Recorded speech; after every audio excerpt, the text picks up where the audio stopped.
Welcome to the Healthy Hormones for Women podcast. I'm your host, Samantha Gladish, online nutritionist, weight loss coach, and hormone fixer-upper. I'm excited to bring you a weekly dose of information and inspiration, sharing with you simple and effective strategies from health, wealth, and all things personal growth. Get ready to become the master of your hormones and experience vibrant health to live a life of more power and possibility. Welcome back, ladies, to the Healthy Hormones for Women podcast. I hope you are doing well and that your week is off to an amazing start. I can't believe we are in mid-September and the weather is changing, which is so heartbreaking and so sad. I do love the colder evenings where you could throw on a hoodie or something like that. But honestly, I'm just not ready to let go of the summer weather. I really need to move somewhere where it's just hot year round because man, winter is just such a bummer. I don't know if anybody else feels that way. There's actually somebody in my community who follows me over on Instagram and loves the winter. She actually hates the summer months and she will often comment and be yay, winter. And I'm just I think you're on your own on this one, but I rarely hear somebody that says they love winter. So I've been pulling out more of my hoodies and yeah, I'm just not excited about it. The thing I am excited most about is pumpkin season. And I am excited about Halloween because it's my favorite day of the year. I love to frickin' dress up. It's so much fun, but I just wish we could do it in the summer months, or I just wish it was summer year round and we can enjoy Halloween. But yeah, that is the thing that I love the most. And pumpkin spice, basically everything in pumpkin spice smoothies and lattes and all of the good things. Organifi has an amazing pumpkin spice drink. So their gold, the Organifi gold, they have it in pumpkin spice and it's so good. It's really, really delicious. And I actually just use half a scoop of it, mix it with a little bit of warm water as well as some heated up coconut milk and throw some cinnamon on top. It's so good. It just makes such a delicious latte. And the good thing is we are actually talking about sugar today and becoming sugar free and what that actually looks like and strategies to really implement to becoming sugar free. And the great thing is with Organifi and their chocolate gold or the turmeric or the pumpkin spice, they literally have either no sugar or some of them might have literally 1 gram of sugar and they use monk fruit, which is so great. So it's not going to impact your insulin levels and really impact your blood sugar, which is so, so important. So just an FYI there on Organifi, if you haven't tried the pumpkin spice, definitely head to their website and use the coupon code Healthy Hormones to save 15% off of your purchase. And that is OrganifiShop.com. And they've got some amazing products over there. You guys know I love them. And it's all things pumpkin spice from here on out for me, basically, until maybe the end of the year, maybe something like that. I also have an amazing pumpkin smoothie recipe in my book, The 30-Day Hormone Solution. And you'll probably see me sharing that in the upcoming weeks, but it really is delicious and it's so satiating and full of fiber and really great for your hormones. Got your good protein in there, your fat, your fiber, which is exactly what you want for supporting and balancing your hormones and your blood sugar. So speaking of sugar, I'm so excited to have my dear friend, my brilliant friend with me today, Julie Daniluk. We are talking about becoming sugar-free and what sugar really does to our health, to our hormones, to our insulin, to our mental health, how it ages us. We talk about how to balance out your meals and the important components to really pay attention there. We talk about Julie's story and why she came off sugar and the issues and the symptoms that she was experiencing. It's a really juicy information, lots of great science in here. We talk about intermittent fasting and, really supporting thyroid and adrenal health. It's a really fully loaded episode that I know you guys are going to enjoy. And you definitely want to check out her newest book, Becoming Sugar-Free: How to Break Up with Inflammatory Sugars and Embrace a Naturally Sweet Life. I literally have her book in front of me right now, and there are some delicious recipes in here. She's got lots of savory recipes and lots of sweet recipes as well, so you have the balance of both, which is really nice. So if you're looking for a nice sweet sugar-free treat, you've got that option. And then if you're looking for recipe options to have during the day to really balance out your glucose and insulin and, just really balance your blood sugar. There's some great savory recipes. So it's really a fantastic book. And if you're looking also at just options for sugar alternatives and really wanting to dive into the science as well as how sugar is impacting your hormones and your mental health and your adrenals and all of the things, she breaks it all down in a really simple to understand way. So I really love the book and I know you guys are going to love it. And so that's what we're diving into today. If you're not familiar with my guest, Julie Daniluk, she is a nutritionist and a TV personality.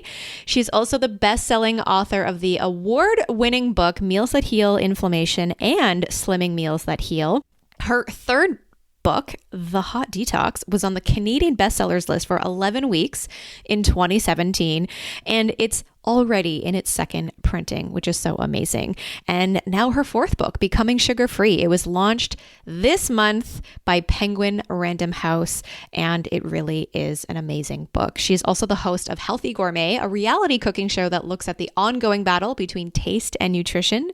And it has aired in 78 countries and in 11 different languages over the past 10 years.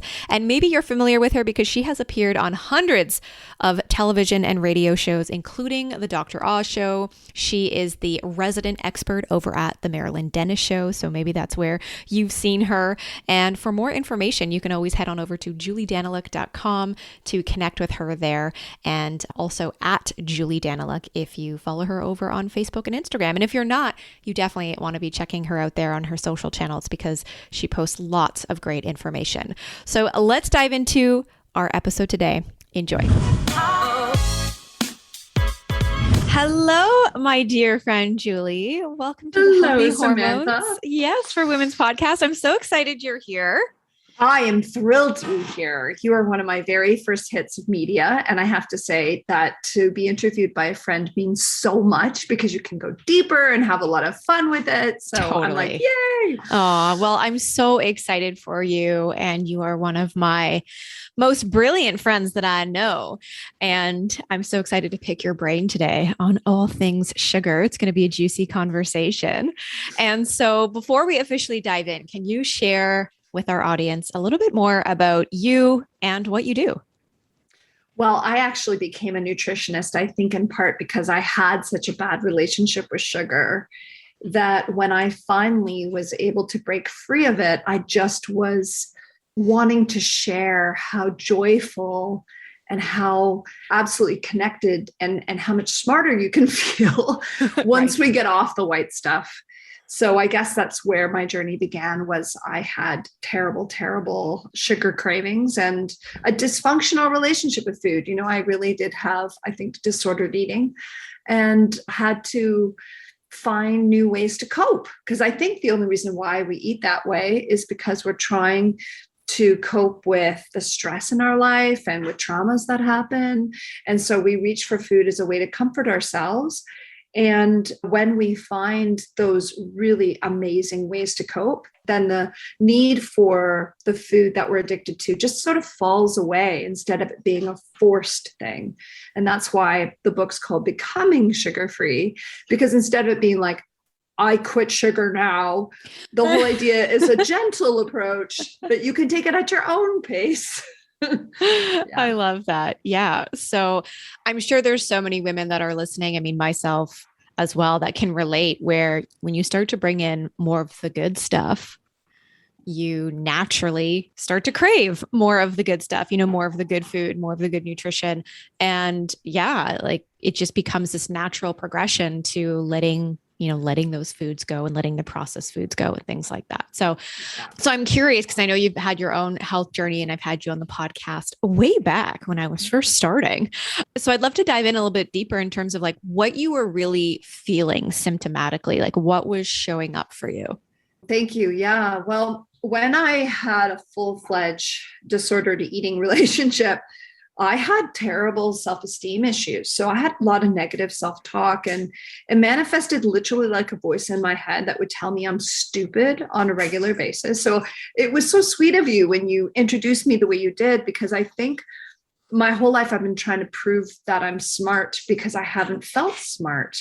Right. And that was one of the big pieces of healing, is as I broke up with sugar and sorted out my neurochemistry imbalance, I actually could focus, because I have actually been diagnosed with attention deficit hyperactivity disorder. And that's so exacerbated with sugar. So my parents figured this out when I was 7 years old. They figured out that I was totally intolerant to sugar and red dye and artificial preservatives like BHT and MSG. Those sort of things really cause my brain a lot of inflammation. And in that place, that's where my acting out, a lot of tears, a lot of upset, a lot of extreme energy where I was a whirling dervish. I couldn't be held down. And now that I have really let go of all those things, I can settle and focus. So back in the day, I know you were asking about my symptoms, so let's focus in here. It's all my good. symptoms included acne and weight gain and a tremendous amount of hormonal imbalance. PMS that was so bad, I could punch somebody when I was really in that For sure. state. We've all been there. Yeah. And then I also had real menstrual problems, a lot of inflammation there. And I also had a tremendous amount of just inability to cope. So I had a very short fuse with people, which was very disconcerting, and just a horrible issue with trying to focus and read. So writing anything would take forever. And I think the other one that I would have to say is it exacerbated my digestive problems. So I ended up with I really feel that I got severe food poisoning in Thailand and nearly died, in part because I had a 15-year relationship with extreme carbs that set up the wrong microbiome. Because I remember actually someone else ate the same pad thai that I did, and they didn't end up in the hospital. So it really spoke to the fact that because I didn't have good digestive juices, I ended up not being able to kill off that terrible bacterial infection. And that's why I ended up with near-death food poisoning. So it really speaks to your digestive system has to be strong. And in a state of constant sugar, it breaks down. For sure. So I love how you mentioned how it was impacting your brain. And I feel like a lot of people don't really see that connection, like how it can actually impact mental health. And we obviously have a really big mental health crisis right now with all of the things that are going on in the world, but sugar is something that could really escalate that. And I feel like a lot of people recognize, oh yeah, like I eat too much sugar, I gain weight. I eat too much sugar and I'm moody or I'm irritable, but they don't really understand that connection with like, how is this really impacting my mental health? So I'd love if you can kind of break that down a little bit. Absolutely. So when we have an increase in sugar, it turns out that we produce a tremendous amount of uric acid. And what's interesting is uric acid drives gout. We know it drives joint pain, but they're now understanding that it actually also drives mental illness. So there's a direct connection, so much so that I could send you this study if you want the direct link for your show notes, but it drives bipolar disorder. So unbelievable that we're seeing that kind of outburst, that sort of unbelievable inability to cope with our emotions and lashing out, is in fact the fact that we are messing with our neurochemistry directly, which is trippy. Also, from a depression standpoint, with the brain inflammation, we're now realizing there's such a direct connect to depression and anxiety. And I have countless examples of people having their anxiety disappear as we work on the gut. So when people come to see me, they're often coming because I really focus on gut health. Being an anti-inflammatory nutritionist, they're here to work on their IBS, but they don't really realize that the side benefit is going to be that their anxiety disappears. So we see tremendous amount of anxiety because, let's face it, our microbiome is like parking spaces on the microvilli. And then when they're filled up with yeast and negative bacteria, there's a lot of teeth grinding and anxiety and frustration. Mm-hmm. And as those get filled up with good bacteria, the person just calms right down. And I'm really thinking of one client in particular who had just paralyzing anxiety to the point where she couldn't even let herself go to school. She couldn't really manage her life because she was having her anxiety keep her almost housebound. And then after 6 months of being on the anti-inflammatory foods and really focusing on letting go of sugar, happy-go-lucky, went back to school, got her license to be a real estate agent, and her entire life has blossomed. And her finances have gone from just so poor to absolutely spectacular. And she really attributes it to, in part, getting her anxiety under control with anti-inflammatory food. I love that. That's such a great story. Yeah. And I know you have lots of amazing testimonials and client stories like that. Yeah. It's so amazing to watch that transformation process with clients. It's really such a beautiful thing to witness. Mm-hmm. So I'd love to break down, like when we're talking about sugar, what do we actually mean? Because I also think a lot of people think like cookies and cakes and treats and candies, like, sure, that's part of it, but there's also a lot more to it. So maybe let's break that down. Yeah, I really think it's important for people to know that we're not just talking about refined sugar, but please know that you can have sweetness in life, because a lot of people start to just think, oh my gosh, it's too overwhelming. I can't break up with sugar because I couldn't live without sweet. But there's so many places to get sweet. What we're really talking about in the slow breakup, that first initial step, is just getting off white refined sugar and corn syrup. But sugar has many names. Right. That's the trouble. In the book, I give a huge description of all the different names for sugar. And, those would include the cane syrup, the beet juice crystals. Like there's so many of those hidden names that sugar can be nestled under. So anything that ends in ose is technically a sugar. So It's so important for us to look for glucose, fructose, all those oses. Yeah.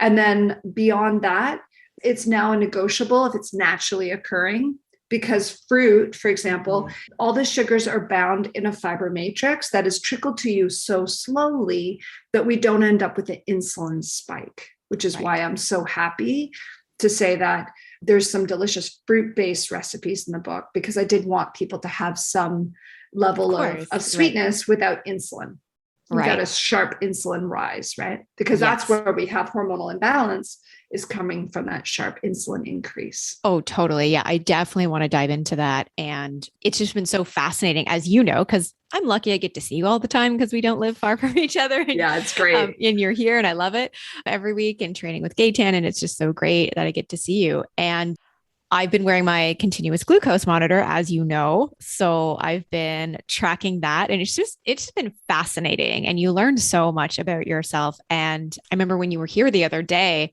I was saying how like the time it spiked the most was like when I came out of the sauna, and, that was like the highest spike really that I had. And I should probably share with you too, that we had Thai food the other night, and it was 9:30 at night, which is so rare because I never eat that late. It was just one of those days.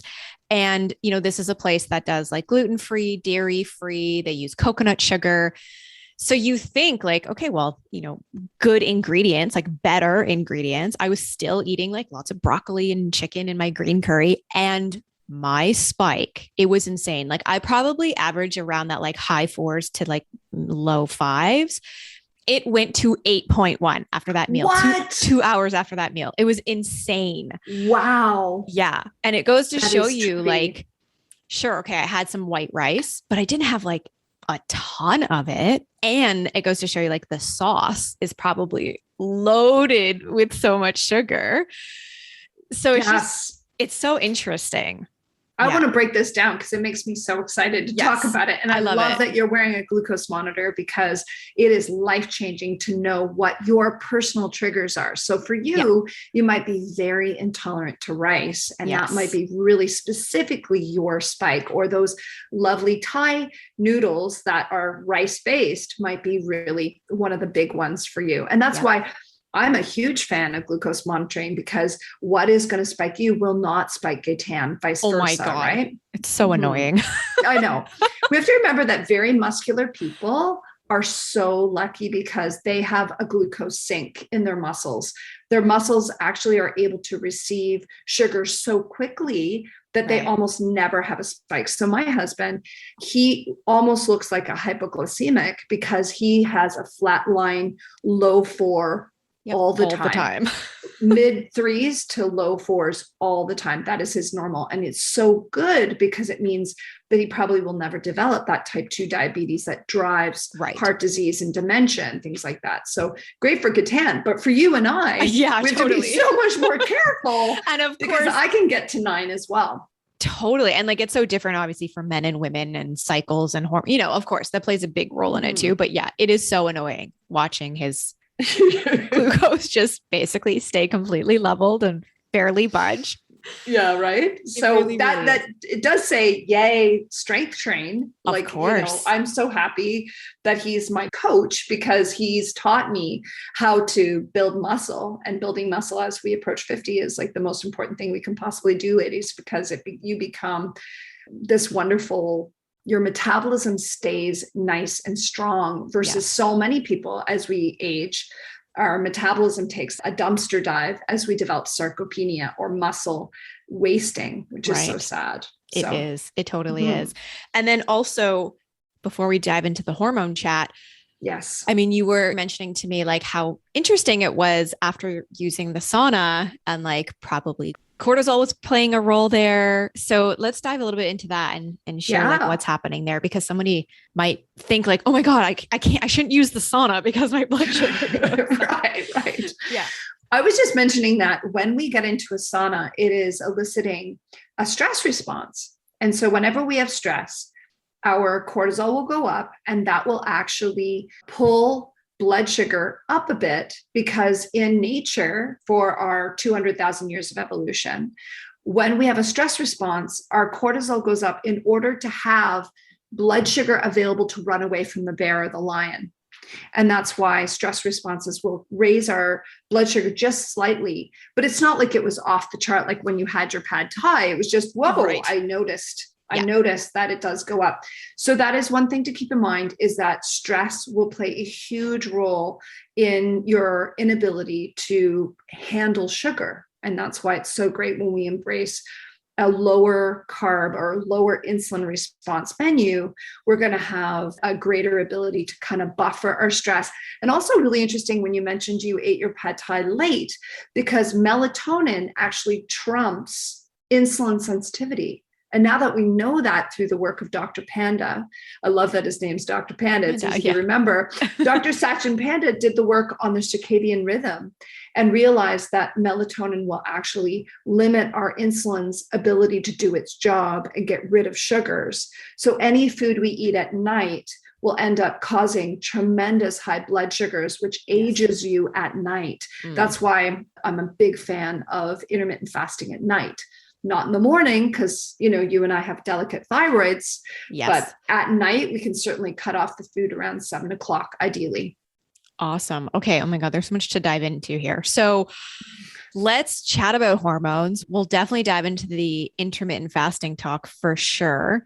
And specifically with hormones, I mean, obviously we know there's so many areas that are impacted here. You mentioned that sugar plays a role with, or how you experience issues with your cycle and your period pain and things like that. Right. And I'm sure that's the case for many women.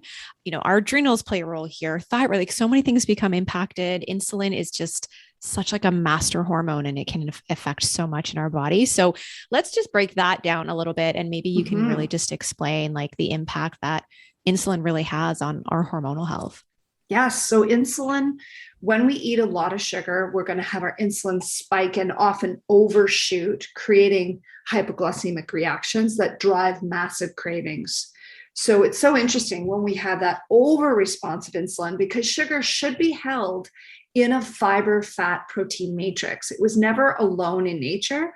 So when that's stripped away and it's just refined, that's why we see an overproduction of insulin. And that overproduction will drive blood sugar down so low that people end up feeling very disoriented. It's interesting that our brain is only 2% of our body weight, but actually takes 20% of our caloric needs. Wow. And that is just such a driver of, I need sugar now. So if you are hearing these cravings like eat sugar right now or eat flour, that's the thing. We have to remember, flour becomes sugar in our mouth, as you noticed with the pad thai, right? That rice noodle or that white rice became sugar right in your mouth within a couple chews. amylase, our digestive enzymes, will break it down into those simple sugars. And once that insulin is too high, it's actually going to disrupt our ovulation, which is such a bummer. And this reduces the creation of progesterone, which is going to lead to estrogen dominance. And it's going to shorten the end of our cycle, which can be so problematic for women who are in perimenopause. So we often see those shorter cycles when ladies have, a 21 to 26 day cycle instead of that nice long 28 days. They're really needing to pay attention to sugar is one of the big things to allow the progesterone to see the light of day and have it be the focus. The other one is insulin actually drives testosterone in women. It actually does not drive it in men, which is really hard for men because men need more testosterone. For sure.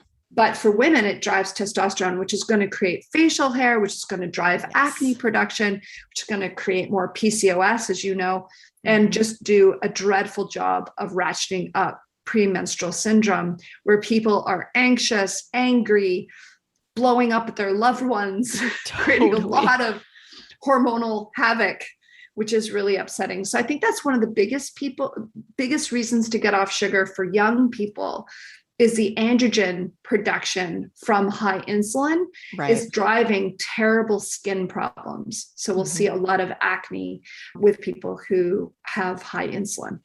For sure.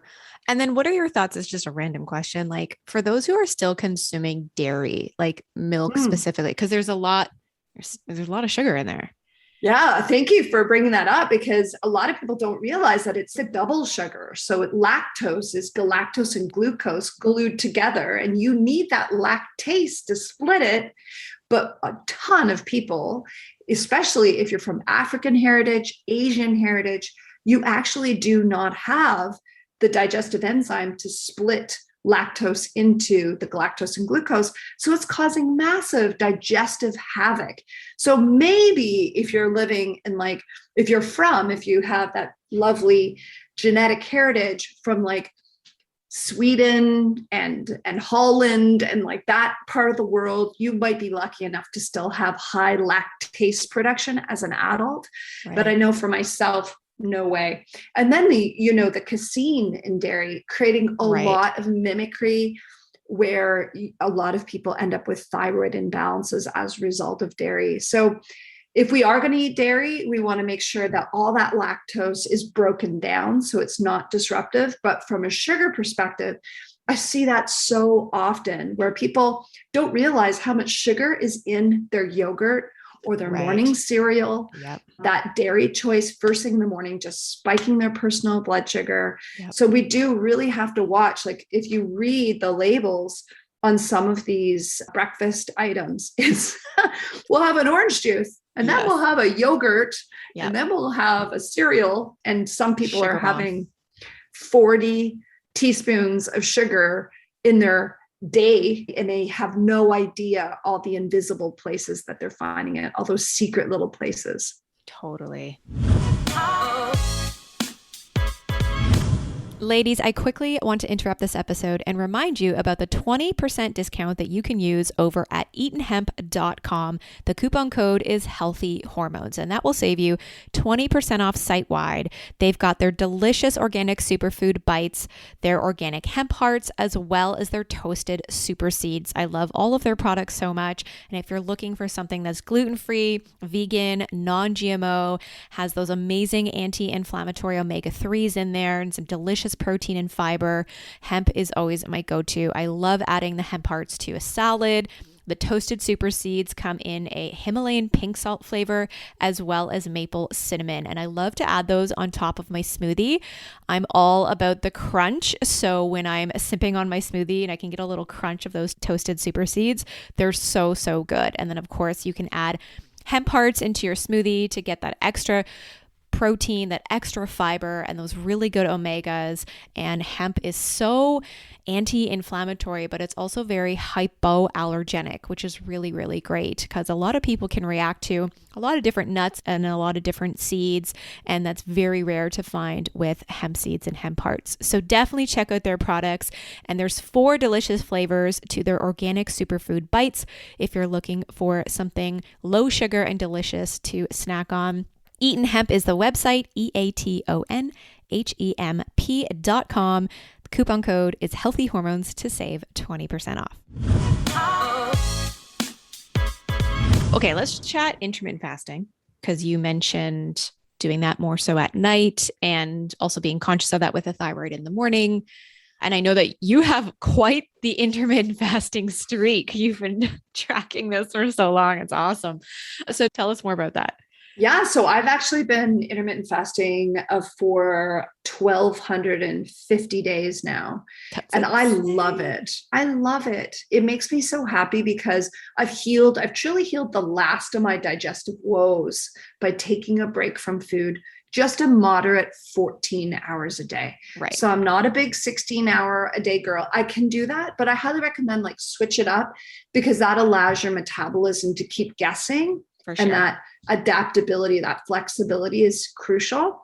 So I just stop eating around 7:00, and then I don't start eating until about 9:00 the next morning. And that's the sweet spot, because if you do not eat at all in the morning, that's when you also have that cortisol spike, right, which is going to drive some potential fat apron around your middle. Because if your cortisol's high, then unfortunately you're always having a tough time getting into your fat burning mode. So right. I would love to talk about the opposing hormones for a second. Yeah, let's do that. Yeah. So when we are having our insulin high, insulin is made by the beta cells of the pancreas, and you're not allowed to express your fat burning hormone, which is called glucagon. So we need to make sure that we rest insulin so we can switch gears and have our glucagon have a moment where it can truly switch on the ability to turn our fat back into usable fuel. So that's why I just love resting my system as much as I can. And that's what's allowed me to actually get back to my high school weight, because I'm not going to lie, through my 40s, I kind of was, putting on a few pounds as people do. And by the time I was approaching my 50th year, I was starting to get really scared. I'm like, oh no, am I one of these people that's going to have menopausal weight gain? And then but through the intermittent fasting and really focusing on low sugar and a low starch menu, I am so happy now. And then putting in the weight training is like the magic combination. And now I just feel so much stronger and happier at 51. I can't believe I'm saying that out loud. And you don't look it at all. Oh, thank you, darling. You're very kind. Very kind. But just so nice to see. I feel like I'm aging in reverse, because I felt very old at 30 because I had so much hormonal disharmony. So please know it can get better. Yes. Anyone who's out there listening, you can feel good and feel stronger. Yeah, absolutely. And just like, as we age, unfortunately, in our, 40s and sort of that midlife, we just can't tolerate sugar the way we did when we were in our 20s. We just can't, our bodies hormonally have changed so much that we really have to start paying attention to that sugar load, and also the movement, like you said, and the exercise. Like, it's so key. If you didn't really care about it before, now is the time in your 40s to really, really start making that a priority. Yeah. I find it so fascinating that we have kind of a free pass to a certain extent until we wear out our insulin receptors. And that's really where we now have to do the repair on the hormone receptors so that insulin can work appropriately again. And then we can drive metabolism and get back into a place where we feel solid. Yeah, absolutely. And so you mentioned specifically with thyroid health, how it's better to intermittent fast in the evening versus, having this like kind of big chunk in your morning of fasting. Why do you suggest that? It's because when we fast in the morning, we are actually running on cortisol, because our cortisol is a way of saying, okay, listen, there's no food. We better go into fight or flight, because we better go looking for food now. We have to go into hunt mode. Yes. So now we're in the stress response. And that's why people often feel good on a coffee first thing in the morning, because all of a sudden they go into fight or flight they've got a lot of adrenaline and they have fake energy that carries them through their morning. And then they're exhausted by the afternoon. Where I do find if I break my fast, at 9 or 10 and I feel solid, you've got that authentic energy, especially if it's a fat fueled breakfast. So I do more protein and fat and veggies first thing in the morning. I very rarely ever have an insulin spiking carb first thing because I want to stay in fat burning because I've just come off a fast. So now my body's making some ketones. So I might as well keep going with making ketones till about lunch. And then I do like having some carbs in the afternoon because I want to sleep well. And those carbs are going to help us fuel our melatonin production. Good point there. Yes. And ladies who are dealing with thyroid issues, and Julie and I know this very well, your adrenals play a really big role with your thyroid. They connect, they speak to each other. So if you've got issues going on with cortisol first thing in the morning, you are going to lower those thyroid hormones. Yeah. So I love that you focus on that. Thank goodness with your adrenal reset. Good on you. Yes. Thank you. Thank you very much. So let's chat about aging because you mentioned that. Yes. And we can do it gracefully. So how sugar plays a role with aging. Yes, I would love to share about that because it turns out that sugar truly ages you, creates something called advanced glycation end products. I find it so interesting that the acronym is literally age. I love that. I love that, right? Totally. So it turns out that women who eat a high carb meal have been proven to seriously age their skin faster. There's a really great study here that women who eat high carb foods see more wrinkles than people who eat a high protein, high fat menu. So I thought that was really cool that we're now seeing in that even in the American Journal of Clinical Nutrition. So how does sugar age you? Let's just go top to tail. Okay. It actually ages the lenses in your eyes, causing cataracts. It ages your joints substantially, so we end up with arthritis. It ages our skin. It cross-links our actual collagen in our skin, causing deep wrinkles and skin tags. Actually, if you've got very high blood sugar, you'll end up with quite a few skin tags. Right. You also end up with your kidneys aging. So you destroy your nephron function. And that's why so many diabetics end up having to have a kidney transplant. So we don't want to break those little glass, think of it like a light bulb. That's what's happening millions of times in your kidneys. So the sugars will actually destroy the ability for those nephrons to do their job and filter your blood correctly. So there's everywhere from top to tail, this aging is happening, this advanced glycation end products where the sugars attack the outside of the cells, causing miscommunication and inflammation. Mm-hmm. And that's why sugar is the most inflammatory substance of all. If we can keep our blood sugar level, then we just slow down aging. And if we double that with resting our digestive system with intermittent fasting, I believe that that is the key. And we'll see, right? Like I'm on a grand experiment right now. I plan on trying to intermittent fast for the rest of my life and we'll see. Well, we won't know till we hit 100 who won the bet. I love that. Okay, let's talk about some tips to actually balance your blood sugar, like what that really means and what that really looks like. Obviously, intermittent fasting can be really helpful. The obvious of just cutting out the sugar. And I get that, but like really when it comes to our meals, like what are we really looking for? We're looking to bind up sugar in fiber like a crossing guard crossing a child across the street. It will run amok and do whatever it wants unless it has that crossing guard of fiber. So you want to bind it back up into its fiber matrix. And you also want to put lots of protein and fats with it because we know we slow that food down so it doesn't have a sharp insulin spike when it's bound. So that's my big thing is I love to consider that how can I interfere with sugar's wrath? And the fiber I choose is I love psyllium husks. That's why there's a lot of that in my bread. You'll notice my bread is a lot spongier and holds together better than other gluten-free and grain-free recipes because there's a tremendous amount of loft and sort of gluten type qualities when we put back in that much psyllium. Awesome. And then using flax and chia seeds, again, more of that soluble fiber. And it's a soluble fiber that's been shown to truly trap sugars well and slow them right the heck down. That's great. Yeah. Awesome. I love that. So fiber is where it's at. Fiber's where it's at. And then, of course, protein is helpful because it's so satiating and hormone balancing. So my favorite hormone balancing hack is pumpkin seeds and hemp hearts, because I love their plant sources that are high in tyrosine, which is one of our most important amino acids for thyroid health.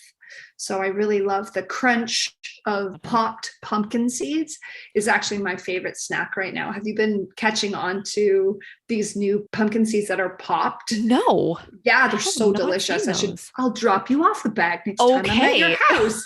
I love them. Look for salted popped pumpkin seeds. They're so yummy. Yum. Okay. Those would probably be delicious on a salad too. Yeah, I definitely need to check that out. Okay. That sounds delicious. A lot of people have cheap Chinese pumpkin seeds that are bitter and stale. Make sure to go for Austrian pumpkin seeds. And thank goodness we found them grown here in Ontario. So it's so fun that they're extremely local, like they're within the 100-mile diet. And the pumpkin seed oil, oh my God, it tastes like peanut butter. Literally, it's so good. Yeah. So good. It's so good for our hormones and high in plant sterols. For all those people who are scared of their immune system having problems, the plant sterols of pumpkin seeds and hemp hearts are incredible for stabilizing our immune system so it doesn't overreact. So we don't end up with very high histamine response and having really dreadful respiratory infections to be named unnamed. Yeah. I can't talk about it. I'm just going to have a moment of like how interesting that we can't talk about how to boost the immune system anymore on social media. So we give it to you in subtle ways here on this podcast. Just planting little seeds here and there. I know it just baffles me. Seriously. It is so wild. So for somebody who wants to come off of sugar, you don't typically recommend cold turkey, like your book says, becoming sugar-free, like you mentioned earlier. So I have two ways to go. Are you a jump into the cold water kind of person? Or are you stick your toe in and let that acclimatize kind of person, right? Oh, yeah. Yeah. I totally get it. And it can depend on, for me personally, it can depend on the day. Exactly. So instead of saying there's a hard and fast rule, we want to avoid diet mentality, because when we go on a diet, then we fail at that. And then we feel like it was worthless and we gain weight back. So I'm all about the live it. I'm all about like individualize it, never follow a harsh menu plan. That's why I actually made sure there's no menu plan in this book, because I want people to have their own choices daily of what works for them. And it changes minute by minute.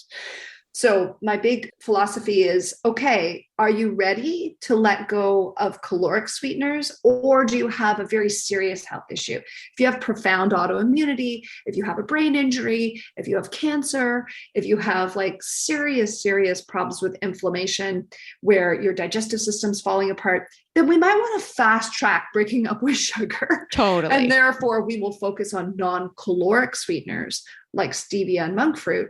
But if you are in fact ready, if you're feeling like, you know what, I'm good, I feel great, I just want to feel better and reduce my aging, or I have a child that breaking up with all sugars is inappropriate, then we would want to have all the other 25 alternative sweeteners that I know, you're one of the best bakers I know, and using lucuma and using dates and using our wonderful mesquite flour and using tiger nuts and using all these fun options that are so good to get to know. And I think that's what sets the book apart, is that there's 25 different, very detailed sweeteners that goes into the science. And then I have this master chart that distills all that information into one place. So at a glance, you can go, oh, that is a low glycemic sweetener that shouldn't spike my blood sugar. This is how I substitute sugar with it.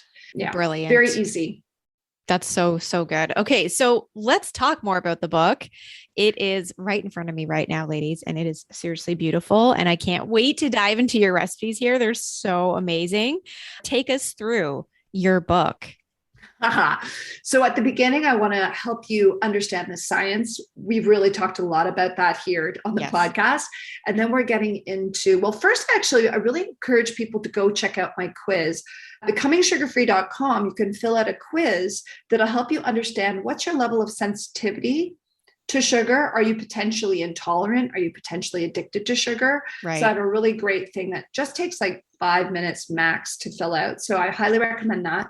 And then we go into all the different types of sweeteners, how to use them. And then we get into the plan to break up with it. And then chapter 4 is the emotional chapter, which was my favorite to write, because quite frankly, I understand being a former sugar addict and really having a dysfunctional relationship with food, that we need to psych ourselves up, get into the right headspace, learn to change our state in other ways besides food, and get high vibe so that we do not need sugar. Right. And that's why our healing, our emotional connection to food is a huge piece of it.